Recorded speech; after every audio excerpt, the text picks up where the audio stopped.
Hi, it's Maggie the Irish Gypsy here to bring you your March 2023 general readings. We're looking at the first half of March from the 1st to the 15th, and this is for our beautiful bulls, the earth sign of Taurus.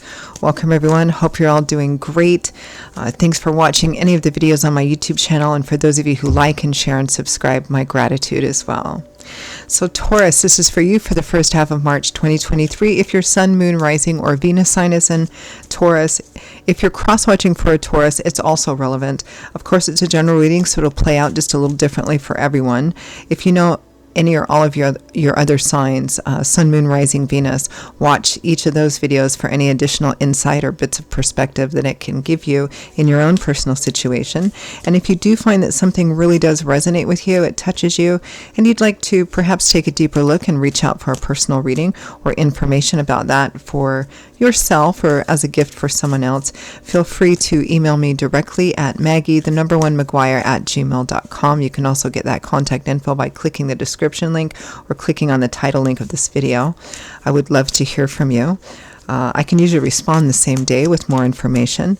I do offer quite a wide variety of choices for readings in all areas of life, and still pretty popular right now are those 6 and 12-month overviews, which give you a look at what's coming into your life in a variety of different areas over the next 6 or 12 months, which of course you can always order any time of the year, but a lot of people like to order them at the end of one year and the start of a new year as we start a new cycle, although again you can order them anytime. Just something to think about. Okay, Taurus, let's see what the first half of March looks like for you, 2023. I am using the Tarot of Dreams and clarifying with the Radiant Rider Waite. Okay, we begin with the Knight of Coins. Offer, opportunity. It might be a practical one, like a job offer. With the Page of Wands, messages. Okay, offers an opportunity coming in. Next we have the Fool, the start of a brand new journey, stepping off the beaten path, taking a risk, taking a chance, taking a leap of faith. Sometimes it can represent being foolish. It just kind of depends. So there's an opportunity to start off on a brand new path. It might be something you've never done before, something you've never considered doing. It might be, well, we'll clarify. It could be just about anything. But the Fool has the 0 on his card because this is the very first major arcana card in the tarot. This is where the whole cycle begins. And each cycle from the Fool to the World and all the experiences in between that the cards represent, you know, it can represent an important chapter in your life or an important set of chapters in your life. So when the Fool shows up, it's a whole brand new cycle of your life or chapter of your life getting ready to begin, or here the opportunity for it. With the Fool, we have the 4 of Coins, the Miser card, financial, economical matters, being careful, being frugal, somebody who perhaps doesn't want to give out or share. It's an interesting card to get with the Fool because it's kind of opposite energy of the Fool. Feels like somebody's kind of holding back here maybe. Next we have the Devil. Could represent a Capricorn. And while the Devil doesn't always necessarily represent something bad, it's obsessive energy. It's a great deal of energy. It often does because it's too much energy. It's a card that shows up for addictions, obsessions, mental health disorders, toxic negative relationships, anything which has grown to be unhealthy for us, but there's still something alluring or tempting in it, which is why we keep returning back to it, telling ourselves we need this, you know, I need this drug because of this, I need this horrible job because it pays well, I need, you know, all of those things. There's that temptation, seduction in the Devil card. With the Hanging Man, waiting, watching things play out, not taking any decisive, precise action. Both of those cards together could represent somebody who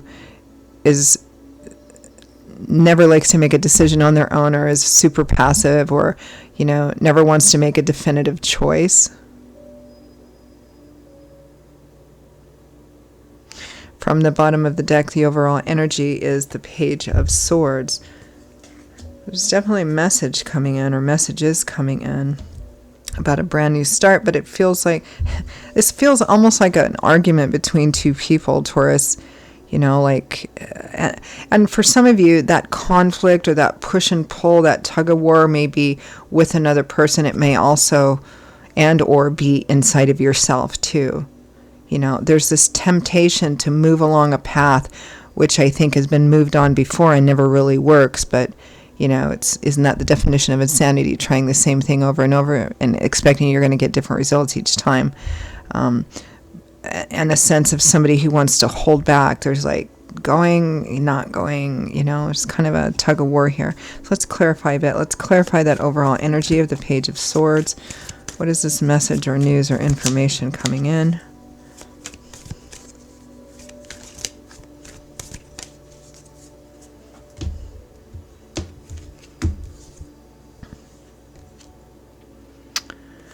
The Ace of Wands and the Knight of Pentacles or coins again. So definitely an opportunity to start down on a new path. It may be a new job offer or opportunity in that way. It could be an offer to move or relocate. It could be anything really that falls in the earth energy area of your life, which is typically the area of life, coins and pentacles, that deal with the more practical aspects of our life. Money, finance, property, real estate, assets. The things in our life that make us feel secure and stable in the world we live in. The efforts we put into acquiring them and maintaining them. That's earth energy. That's the suit of coins or pentacles. So there's a new opportunity here. Clarify that Knight of Coins. We have the Fool again and the Knight of Wands. Fast-moving opportunity, spontaneous, impulsive energy. I'm not sure about the Knight of Wands with the Fool because it's so impulsive and spontaneous that it may literally be quite foolish. Let's clarify that Page of Wands.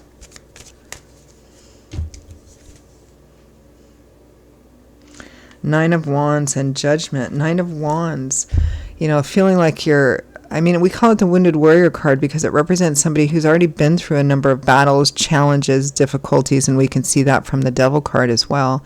And they're just feeling exhausted, tired, worn out, discouraged. Do they have enough to finish it? Do they even want to? It may be, here's yet another thing that I got to deal with. Judgment is being at a crossroads where you're contemplating making a decision that is significant enough to perhaps change your life path. Let's clarify the Fool.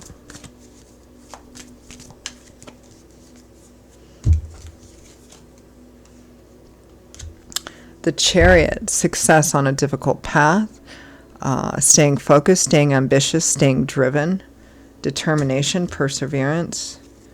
But then the Four of Coins, it's again, moving forward, but there's resistance. Someone's tired here. The World, completion, moving on. It's interesting because we have the Fool and the World. The Fool is the very first major arcana card, and the World is the last. All the cards in between are about one cycle of life.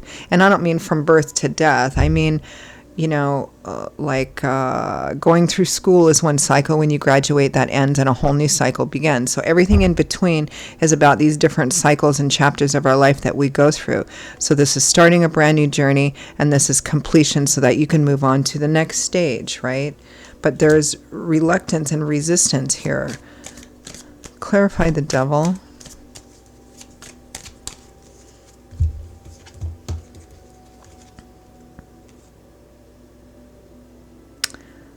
The Lovers, the Five of Swords.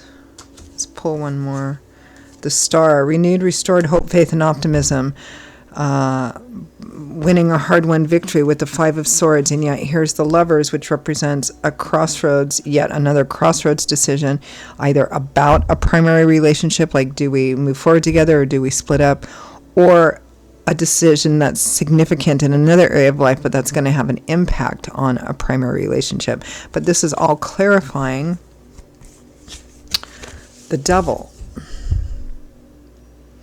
So this has become an unhealthy cycle. If it's about the relationship itself, for some of you it might represent a relationship that there's no lack of caring or heat or love or passion. I don't know about true love, but it's perpetually breaking up and getting back together again, breaking up and getting back together again. Or maybe not breaking up, but one person in the relationship just repeating some kind of bad habits or something over and over and over again, whether it's actual addictions or mental health issues or just negative behavior patterns. And, everything builds up to this crescendo, and there's great big, maybe argument or fight or blow up or something that happens. And then, I'm sorry, I'll do better, I'll try. You commit to each other again. There's a honeymoon period, and then the cycle begins again. That's kind of what this feels like. And somebody is just done here. Somebody is saying, I'm tired. I don't want to do this anymore. I don't want to keep going through this same negative cycle. Now, for some of you, it might not be about the relationship itself. There's definitely a relationship energy here.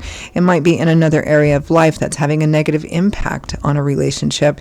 And one of the people in the relationship is like, look, we got to do something different, or I know that your job pays well, but it's so crazy, you're stressed out all the time, or you're never here, you're working all the time or something, and it's just having this negative impact. Here, this is a general reading, so how it plays out in specifics will vary, but the fundamental energy remains the same. There's some kind of unhealthy cycle playing out here that is proving to be unhealthy for a relationship of some kind. There's an opportunity to go in a different direction, but there's resistance. And what the opportunity is and what the resistance is may vary. It might be job, it might be love, it might be addictions, it might be anything. But there's a relationship that's central here that's affected negatively. And somebody is communicating that they're really tired of it and they want something different, something new. So that's kind of where it rests. So this is a short period of time, right? I usually do readings that are for 2-week increments. So this is just what's playing out in that short period of time. It just kind of looks like that's the situation that you're in. So let's